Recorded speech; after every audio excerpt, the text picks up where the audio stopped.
தற்போதைய செய்தியை பார்த்து வருகிறோம். ஈஷா யோகா மையத்தில் சிவராத்திரி நிகழ்ச்சிகள் விதிகளுக்கு உட்பட்டு நடத்தப்படுகிறதா என்று நீதிமன்றம் கேள்வி எழுப்பியிருக்கிறது. இதனை ஆய்வு செய்யுமாறு உயர்நீதிமன்றம் ஆணை பிறப்பித்திருக்கிறது.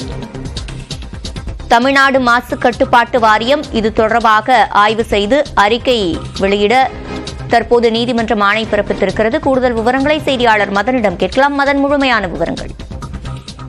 ஈஷா யோகா மையம் நடத்த உள்ள மகா சிவராத்திரி நிகழ்ச்சி, அந்த நிகழ்ச்சிக்கு அனுமதி வழங்க எதிர்ப்பு தெரிவித்துதான் கோவையை சேர்ந்த சிவஞானன் என்பவர் இந்த ஒரு வழக்கை தொடர்ந்திருக்காரு.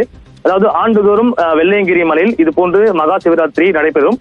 கடந்த முறை இது போன்று இந்த நிகழ்ச்சி நடத்திய போது சுமார் 7 லட்சம் பேர் ஒரே இடத்தில் கூடினார்கள். அப்போது ஏற்பட்ட கழிவு நீரானது வனப்பகுதியில் மட்டுமில்லாமல் அருகில் உள்ள விவசாய நிலையங்களும் மாசுபடுத்ததாக தெரிவித்துள்ளார்.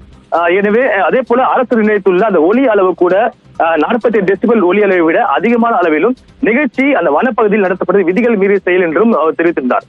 இந்த வழக்கு இன்று நீதிபதிகள் SM சுப்பிரமணியம் மற்றும் ராஜசேகர் அமர்வில் விசாரணைக்கு வந்தது.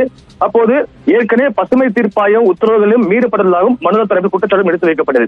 ஆனால் ஈஷா அறக்கட்டளை பொறுத்த வரைக்கும் தன்னுடைய நிலத்தை 100 கோடி ரூபாய்க்கு வாங்க மறுத்ததால் தனிப்பட்ட காழ்ப்புணர்ச்சி காரணமாக இந்த ஒரு வழக்கு தொடரப்பட்டதால் இந்த வழக்கை தள்ளுபடி செய்ய வேண்டும் என்று தெரிவிக்கப்பட்டது. தமிழக அரசு தரப்பில் இது போன்ற விதிமீறல்கள் இருந்தால் அதிகாரி நடவடிக்கை எடுப்பார்கள். சிவராத்திரி நிகழ்ச்சியின் போது விதிகள் முறையாக கண்டிப்பாக பின்பற்றதா என்று ஆய்வு செய்து அறிக்கை அளிக்க கால அவகாசம் வழங்க வேண்டும் கூறப்பட்டது.